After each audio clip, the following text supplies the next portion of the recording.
ગુજરાત સ્ટેટના ભાવનગર ડિસ્ટ્રિક્ટમાં ભાવનગર સિટીમાં અકવાડા એરિયાના અકવાડા લેક ખાતે ગુજરાતનો સર્વપ્રથમ ઇકોબ્રિક્સ પાર્ક બનાવવામાં આવ્યો છે.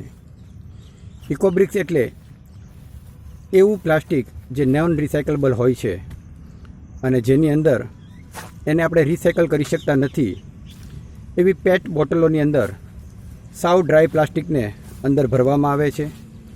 એક લીટરની બોટલમાં લગભગ 350 ગ્રામથી વધારે પ્લાસ્ટિક અંદર ભરી અને એને બ્રિક્સની જેવું કામ આપે એવી રીતે ડમ્પ કરવામાં આવે છે.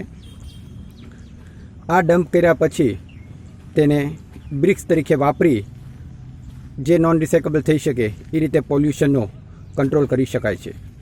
Bhavnagar municipality commissioner mister M.A. ગાંધીએ ડૉક્ટર તેજસ દોશીના સહયોગથી આ ખૂબ સરસ ઇનિશિયેટિવ ભાવનગર ખાતે લીધું, જેમાં ઇન્ચાર્જ સિટી એન્જિનિયર મિસ્ટર વિજય પંડિત તેમજ કોર્પોરેશનની સમગ્ર ટીમનો એમાં સાથ અને સહકાર મળ્યો છે.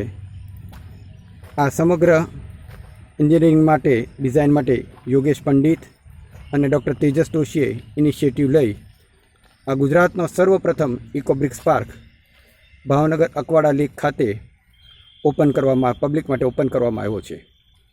આની અંદર લગભગ 32,000થી વધારે ઇકોબ્રિક્સ વાપરવામાં આવી છે કે 32,000થી વધારે ઇકોબ્રિક્સ એટલે કે લગભગ 18,000 કિલો 18 ટન પ્લાસ્ટિકનો નોન રિસાયકેબલ પ્લાસ્ટિકનો આમાં ઉપયોગ થઈ ચૂક્યો છે.